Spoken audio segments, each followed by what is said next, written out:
per quest'ultimo paese, il Libano. Ci sono un po' di domande da parte dei giornalisti, però prima volevo dire c'è una giornalista che ha lavorato per molti anni seguendo la Santa Sede, il Vaticano e il Papa, e che da dicembre va in pensione. Cindy Wooden, che lavora con la CNS.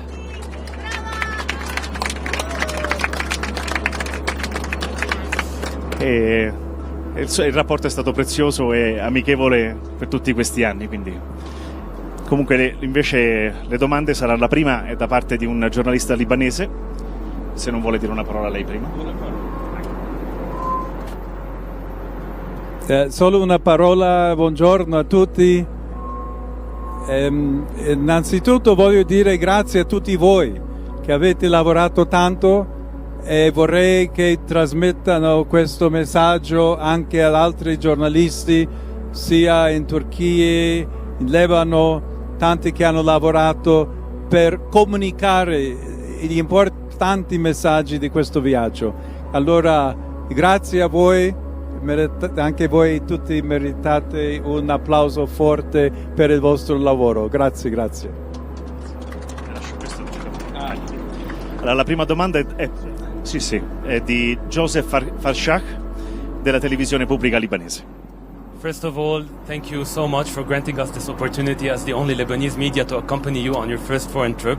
Before my question, this is a gift from the LBCI Lebanon family.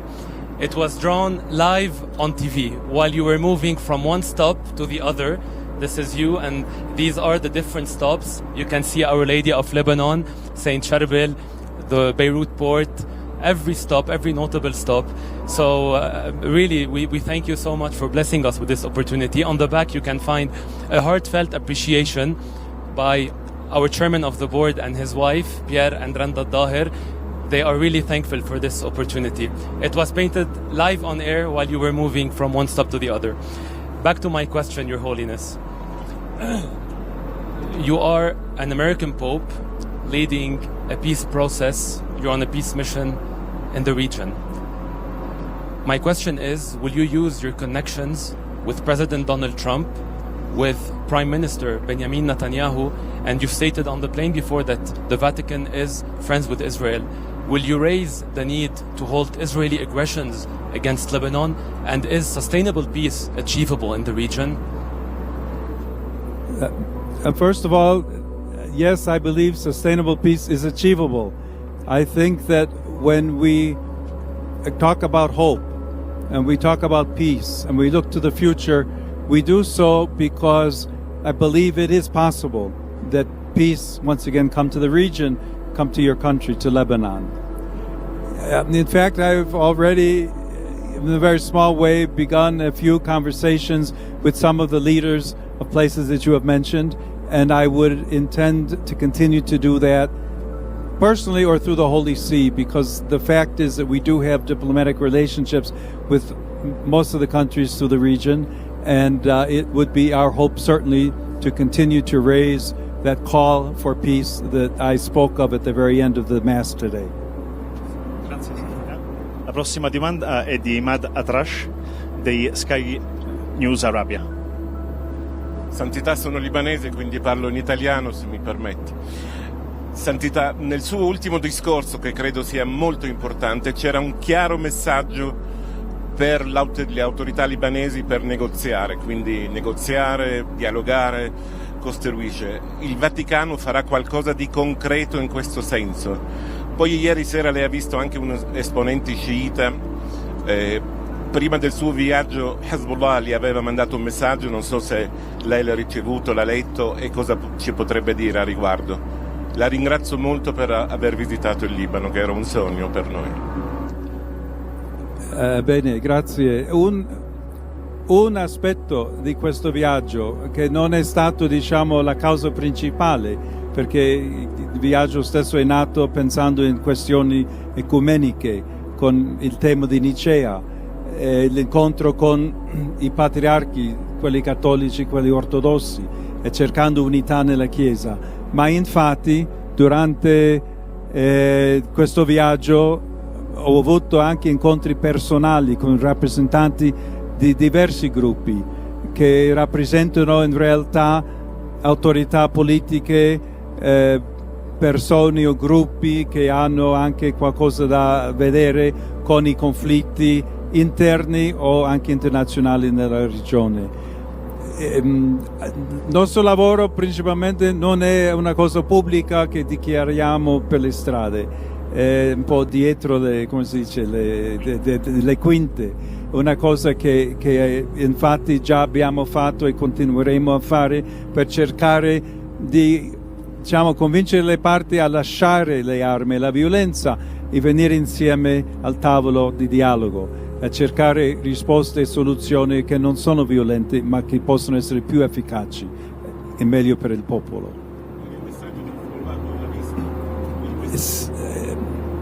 Se l'ho visto, evidentemente c'è da parte della Chiesa la proposta che lasciano le armi e che cerchiamo il dialogo, però più di questo preferisco non commentare in questo contesto. Grazie Santità. L'altra domanda è da parte di Cindy Wooden di CNS, Catholic News Service. Holy Father, you said a couple months ago that there is a learning curve to being Pope. And when you arrived at Harissa yesterday with the warm welcome, it looked like you said, wow.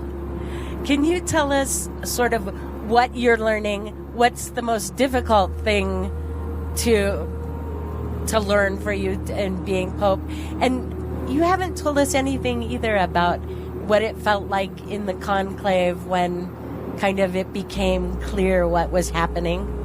Can you tell us a little bit about that? Well, my first comment would be that just a year or two ago, I too thought about retiring someday. You've received that gift, apparently. Some of us will continue to work. The conclave itself, I believe very strictly about the secret of the conclave, even though I know there have been public interviews where some things were revealed. I said to a reporter the day before I was elected, she caught me on the street. I was going to lunch across the street at the Augustinians, and she said, well, what do you think? You've become one of the candidates. And I simply said, everything is in the hands of God. And I believe that profoundly. One of you, there's a German journalist on here who said to me the other day, tell me one book besides St. Augustine that we could read to understand who Prevost is. And there's several I've thought of, but one of them is a book called The Practice of the Presence of God. It's a very simple book by someone who doesn't even give his last name, Brother Lawrence. Read it many years ago. But it describes, if you will, a type of prayer and spirituality where one simply gives his life to the Lord and allows the Lord to lead. And if you want to know something about me, that's been my spirituality for many years. In midst of great challenges, living in Peru during years of terrorism, being called to service in places where I never thought I would be called to serve to, I trust in God, and that message is something that I share with all people. So what was it like? I resigned myself to the fact when I saw how things were going that I said this could be a reality. I took a deep breath. I said, here we go, Lord. You're in charge, and you lead the way. I don't know that I said wow last night, in the sense, my face is very expressive, but I'm oftentimes amused by how the journalists interpret my face. Serious. I mean, it's interesting. Sometimes I get, like really great ideas from all of you because you think you can read my mind or my face. And it's not, you're not always correct. But, I was at the Jubilee for Youth where there were over 1 million young people there. Last night was a small crowd. It's always marvelous to me. I think to myself, these people are here because they want to see the Pope. But I say to myself, they're here because they want to see Jesus Christ. And they want to see a messenger of peace, in this case in particular. So just listen to their enthusiasm and to hear their response to that message is something that I think that enthusiasm is awe-inspiring. And I just hope I never get tired of appreciating everything that all these young people are showing.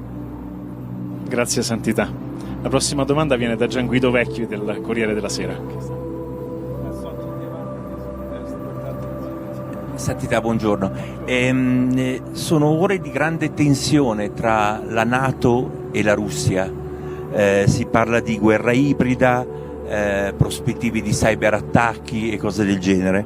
Ecco, lei vede il rischio di un'escalation, cioè di un conflitto portato avanti con nuovi mezzi, come denunciato dai vertici NATO, e in questo clima ci può essere una trattativa per una pace giusta senza l'Europa, che è stata in questi mesi sistematicamente esclusa dall'amministrazione americana?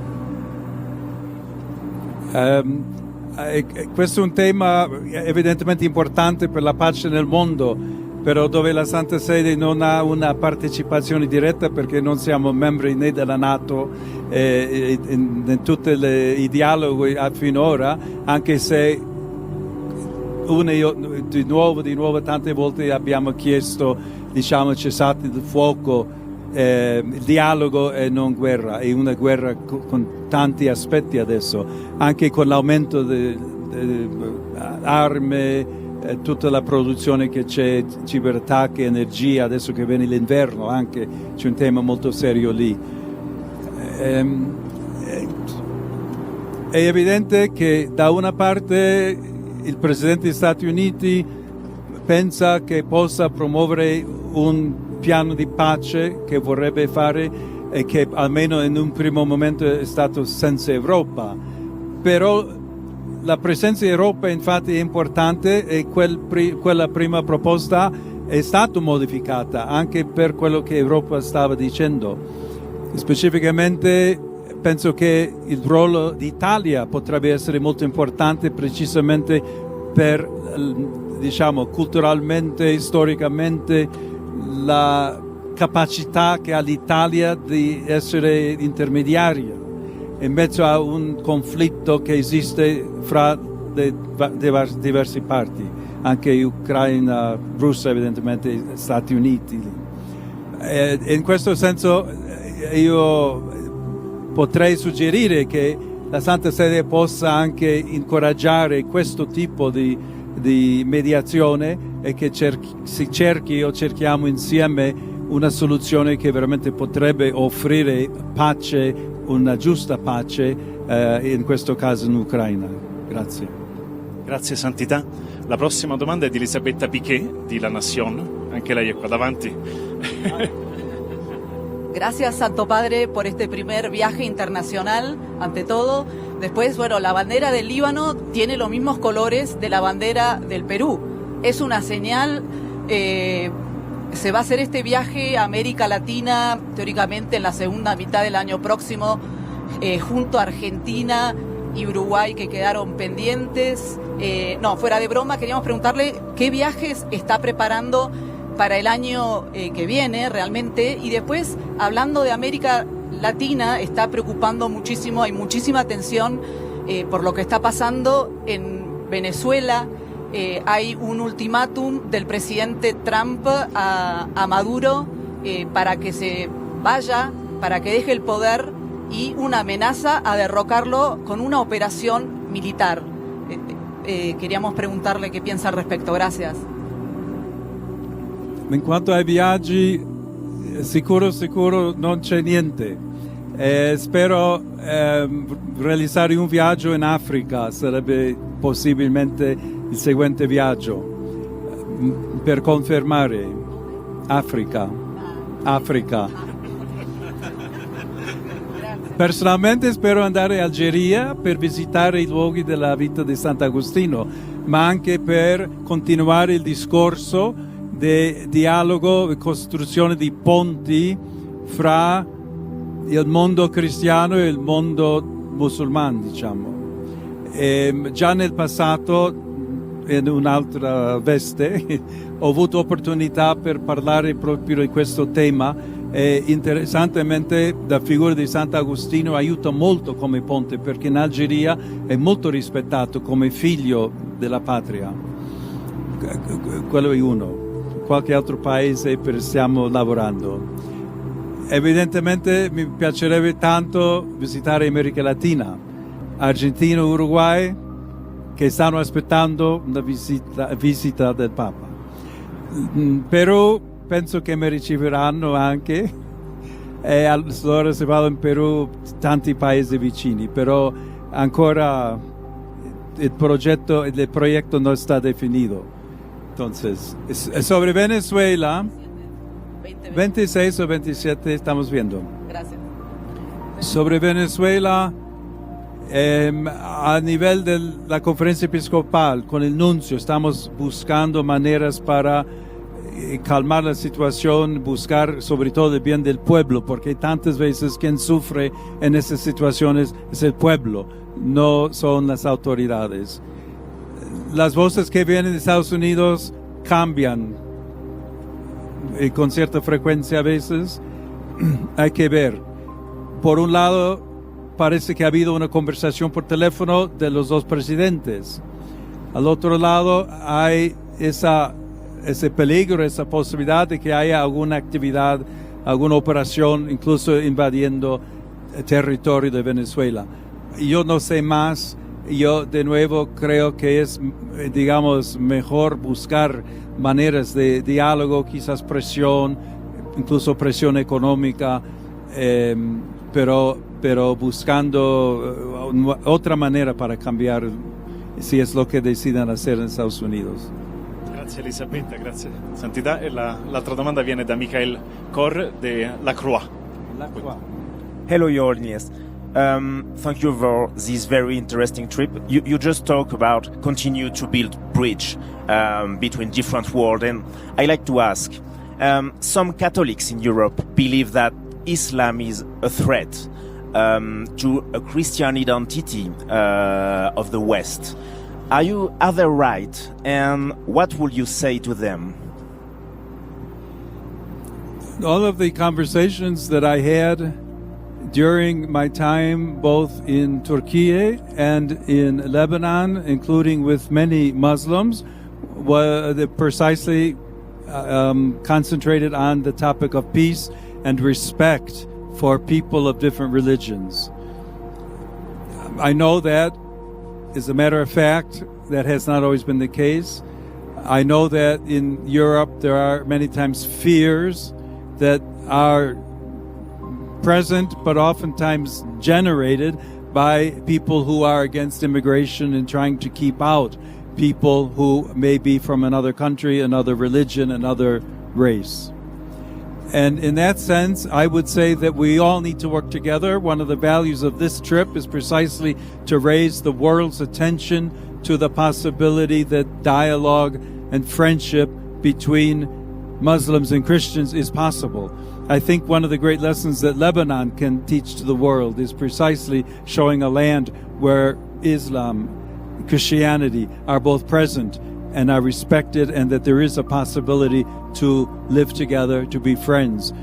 Stories, testimony, witnesses that we heard even in the past 2 days of people helping each other, Christians with Muslims, both of whom had their villages destroyed, for example, of saying we can come together and work together. I think those are lessons that would be important also that we heard in Europe or North America. The day is not unique to Germany. The whole church has celebrated a synod and synodality over the past several years. There are some great similarities, but there are also some marked differences between how the synodal Weg in Germany has been carried forward and how it may well continue in the universal church. On the one hand, I would say there is room certainly for respect for inculturation. The fact that in one place synodality is lived in a certain way and in another place is lived differently does not mean that there will be a rupture or a fracture. I think that's very important to remember.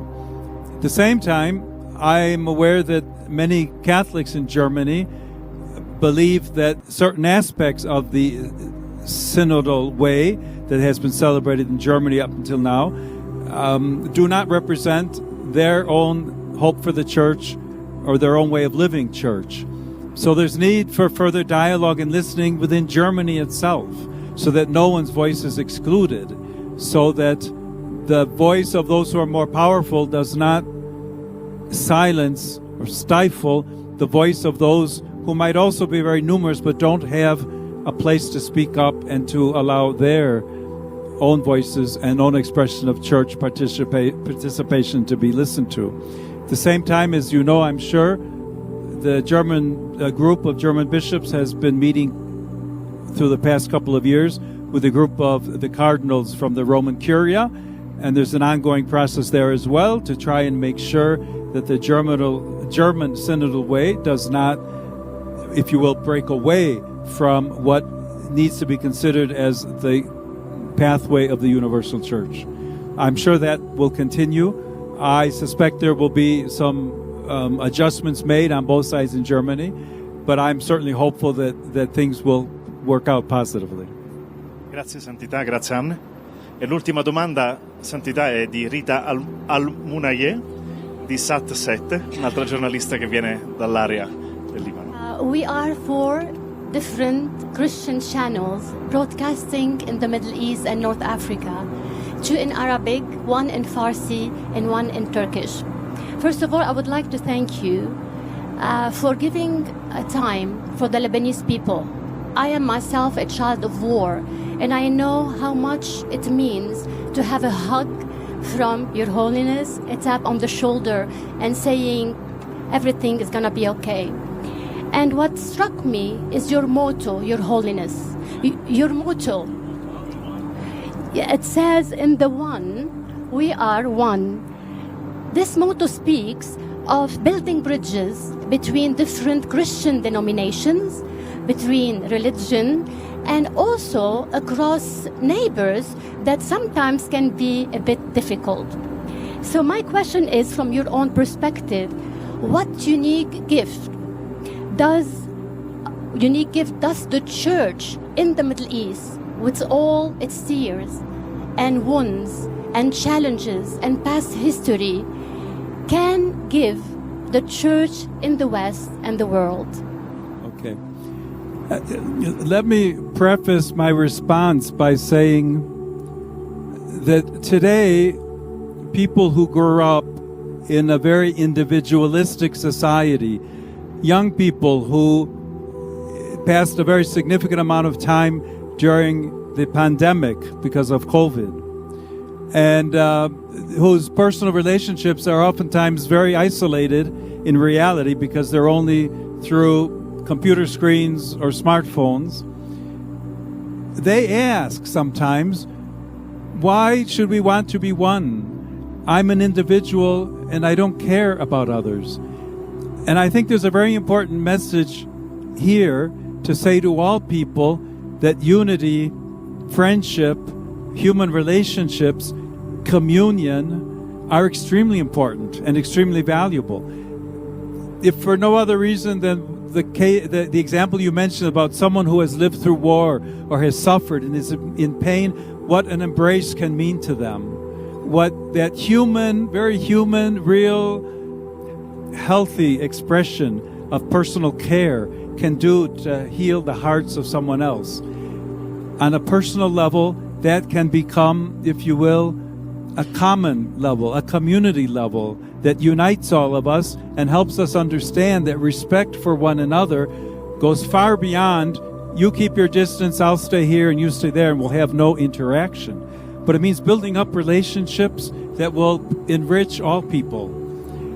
With that message, certainly my motto is primarily because of Christ. In Ilo is in Christ, who is one, we are all one. But it's not defined, if you will, only for Christians. And as a matter of fact, is an invitation to all of us and to others to say, the more we can promote authentic unity and understanding, respect, and human relationships of friendship and dialogue in the world, the greater possibility there is that we will put aside the arms of war, that we will leave aside the distrust the hatred, the animosity that has so often been built up, and that we'll find ways to come together and be able to promote authentic peace and justice throughout the world. Grazie Santità, grazie per questa sua risposta e per queste sue risposte e grazie per la sua disponibilità nel corso di questo viaggio. Buon viaggio a tutti e grazie a voi.